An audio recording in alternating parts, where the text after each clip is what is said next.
So hello everyone, आज है lecture number 17 electrochemistry का, जिसमें हम लोग देखने वाले हैं इलेक्ट्रोलाइटिक कंडक्टेंस। ओके, तो जो भी आपको इससे रिलेटेड डाउट होगा वो आप लोग बिल्कुल यहाँ पर देख सकते हैं, वो आपका सॉल्व हो जाएगा। तो सबसे पहले इलेक्ट्रोलाइटिक कंडक्टेंस को समझने से पहले आपको समझना होगा कि what do mean by conductance. What do mean by conductance? ठीक है, तो आप लोग भी साथ में लिख लें। ठीक है कि it is the measurement of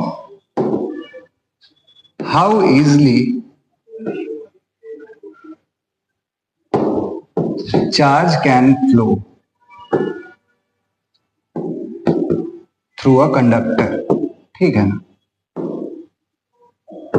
अब सबसे पहले ध्यान देंगे कि हम लोग फिजिक्स में देखे हुए थे इलेक्ट्रिसिटी वाला पार्ट में कि कंडक्टर वो होता है जो कि अलाउ करता है करंट को अपने अंदर से पार होने के लिए। अब कंडक्टेंस एक ऐसा प्रॉपर्टी है कंडक्टर का जो बताता है कि जिसका कंडक्टेंस, सपोज हमारे पास दो वायर है A and B, and suppose A का कंडक्टेंस ज्यादा है बी से, तो एक वायर को, मतलब ए जो है वो इलेक्ट्रॉन्स को ज्यादा अलाउ करेगा अपने अंदर से पार होने के लिए।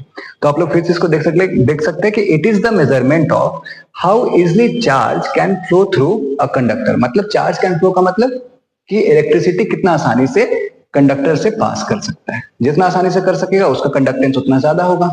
अगर मान लेते वो पार नहीं कर सकेगा तो उसका कंडक्टेंस कम होगा। ठीक है, अब हम लोग आगे बढ़ते हैं, आप लोग इसको लिखते चले। ठीक है, दूसरा पॉइंट है कि it is the reciprocal of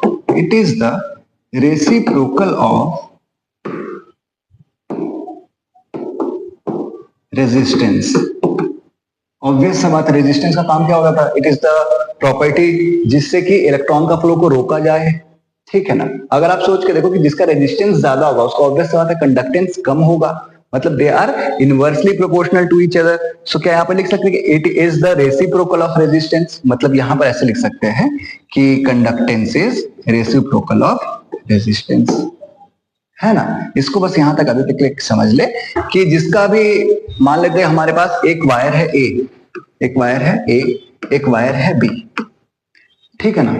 इसका जो कंडक्टेंस है वो कंडक्टेंस सपोज बी का ज्यादा है ए से, तो ऑब्वियस सा बात है कि बी में जो करंट है वो इजिली फ्लो करेगा रेदर देन ए।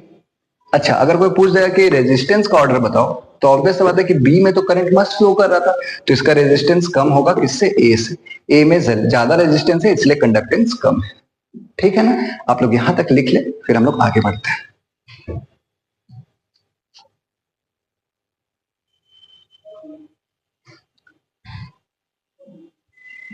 ठीक है, अब हम लोग आगे बढ़ते हैं एंड एक टॉपिक है कि difference between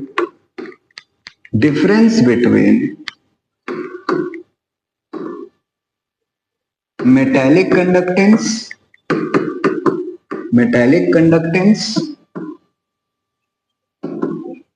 and electrolytic conductance. ध्यान से समझिए पहले बात को। इलेक्ट्रोलाइटिक कंडक्टेंस,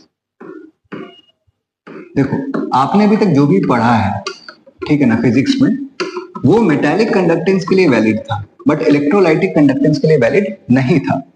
तो अब हम लोग प्रॉपर एक डिफरेंस पढ़ेंगे जिसके बाद हम लोग बात कर पाएंगे कि दोनों में एक्चुअल में डिफरेंस है क्या। ठीक है ना। आप लोग ये हेडिंग डाल ले पहले। ओके, उसके बाद अब हम लोग यहां पर लिखते हैं चीजों को। सबसे पहले एक यहां पर हम लिख लेंगे मेटालिक कंडक्टेंस और इस साइड लिखेंगे हम लोग इलेक्ट्रोलाइटिक कंडक्टेंस। ठीक है, देखो मेटालिक कंडक्टेंस में क्या होता था कि एक हमारे पास मेटालिक सपोज वायर था, ठीक है ना, उसमें से करंट आराम से फ्लो कर पा रहा था। जो आराम से करंट को अलाउ कर दे रहा था अपने अंदर से उसका कंडक्टेंस ज्यादा होगा, जो कम अलाउ कर रहा था उसका कंडक्टेंस कम होगा। बट इलेक्ट्रोलाइटिक में ये सारी चीजें अलग है। ठीक है ना। ये सारी चीजें आप बिल्कुल ही कंपेयर नहीं कर सकते कि दोनों सेम है ना। तो सबसे पहला जो पॉइंट यही है कि इसमें जो होता है मेटालिक कंडक्टेंस में current flows with the help of electron flow. अब सोच के देखो कि अभी तक फिजिक्स में क्या पढ़ते आए थे कि इलेक्ट्रॉन का फ्लो होता था तो करंट का फ्लो उसके अपोजिट डायरेक्शन में होता था, क्लियर बात। बट यहां पर जो करंट का फ्लो करेगा, करंट का जो यहां पर जो फ्लो होगा वो होगा flows due to ions mobility. Ions mobility मतलब कि क्या होगा, फॉर एग्जांपल यहां पर हमारे पास एक Na+ आयन होता है ना, Na+। आप जब भी एटम से आयन इलेक्ट्रॉन को निकाल दोगे या दे दोगे, जब भी चार्ज का इम्बैलेंस हो जाएगा आप लोग बोलोगे कि आयन फॉर्म हो गया। तो सोच के देखो कि जब भी current flows due to ions mobility, मतलब जब भी आयंस का फ्लो होगा, जब भी आयंस का फ्लो होगा तब भी तो चार्ज जनरेट होगा, तब भी तो करंट जनरेट होगा। एंड मोबिलिटी का मतलब होता है मूवमेंट, ठीक है ना। तो जब भी यहां पर क्या था हमारा मेटालिक कंडक्टेंस में कि यहां पर आपको इलेक्ट्रॉन का फ्लो हो रहा था और यहां पर क्या है आपका आयंस का मोबिलिटी, आयंस का फ्लो है, and that's why electricity get conducted. ठीक है, तो आप लोग ये दोनों पॉइंट पहले लिख ले, फिर हम लोग आगे बढ़ते हैं।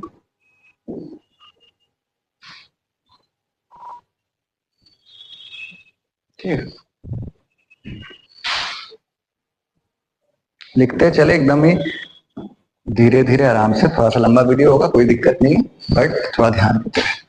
ठीक है, यहां पर क्या होता है, यहां पर ये मेटल फॉर्म में भी हमारा इलेक्ट्रॉन्स फ्लो कर सकता है। ठीक है ना, देखो जो भी कंडक्टर होते हैं हम लोग देखते हैं वो मेटालिक फॉर्म में होते हैं, एंड मेटल से जब भी इलेक्ट्रॉन निकलते हैं तो हम लोग बोल सकते हैं कि हाँ भाई वहां पर करंट का जनरेशन हुआ। बट यहां पर आपको करंट जनरेट करने के लिए एक्वस या मोल्टेन स्टेट में चीजों को रखना होगा, एक्वस या मोल्टेन स्टेट में चीजों को रखना होगा, है ना। हम लोग इस पे बात भी कर चुके हैं, ठीक है, 2-3 लेक्चर पहले, जहां पर ये बात हम लोग देखे थे कि एक्वस स्टेट में इलेक्ट्रोलाइसिस, मोल्टेन स्टेट में इलेक्ट्रोलाइसिस, फिर एक स्पेशल केस देखे थे, है ना, जब वहां पर कॉन्सेंट्रेटेड फिर डाइल्यूट, वो भी केस हम लोग देख चुके हैं। आप लोग इसको पहले लिखते चले फिर हम लोग आगे बढ़ते हैं। ठीक, अब एक बात बताओ कि कभी भी अगर मान के चलो करंट फ्लो हो रहा है, ठीक है ना, फिजिक्स वाले बात कर रहे हैं हम लोग कि सपोज कभी करंट अगर फ्लो हो रहा है तो क्या केमिकल डिकम्पोजिशन होता है, मतलब ऐसा कुछ होता है कि इलेक्ट्रॉन का फ्लो हो रहा है तो कुछ आपके रात में मान लेते आप सो रहे हो, बाहर में तो ऑब्वियसली करंट फ्लो कर रहा है, फ्रिज चल रहा है, तो क्या ऐसा कभी देखते हो कि वहां पर कुछ केमिकल कॉम्पोजिशन डिकम्पोजिशन हो गया, केमिकल टूट टूट के गिरने लगे या केमिकल बनने लगे, ऐसा कुछ आप लोग देखते हो? नहीं, तो क्या यहाँ पर हम लोग लिख सकते हैं कि केमिकल decomposition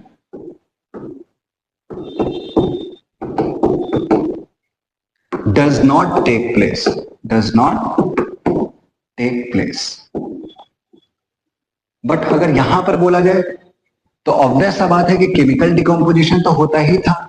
आपको याद होगा कि हम लोग इलेक्ट्रोलाइट्स में जब हम लोग करंट्स को पास कराते थे तो क्या होता था, Na+ और Cl- जैसे टूट जाता था, Na+ और Cl- जैसे टूट जाता था, वो जाता था एनोड की तरफ, कोई जाता था कैथोड की तरफ, तो क्या यहाँ पर डिकम्पोजिशन हो रहा था, केमिकल डिकम्पोजिशन?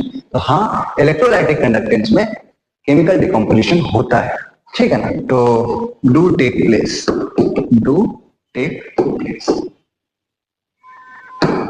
क्लियर बात? अब हम लोग आगे बढ़ते हैं, फिर लिखते चले आप लोग भी। यहां पर एक और चीज होता है कि रेजिस्टेंस इज प्रोवाइडेड बाय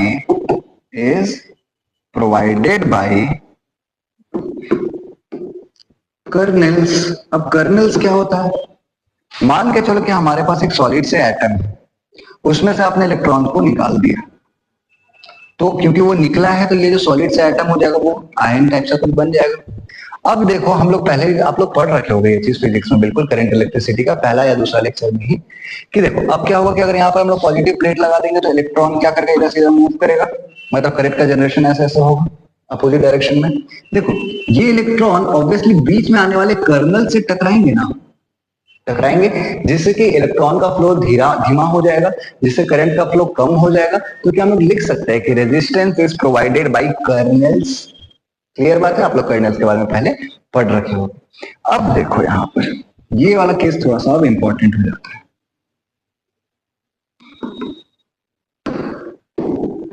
इस साइड जो है वो रेजिस्टेंस इज प्रोवाइडेड बाय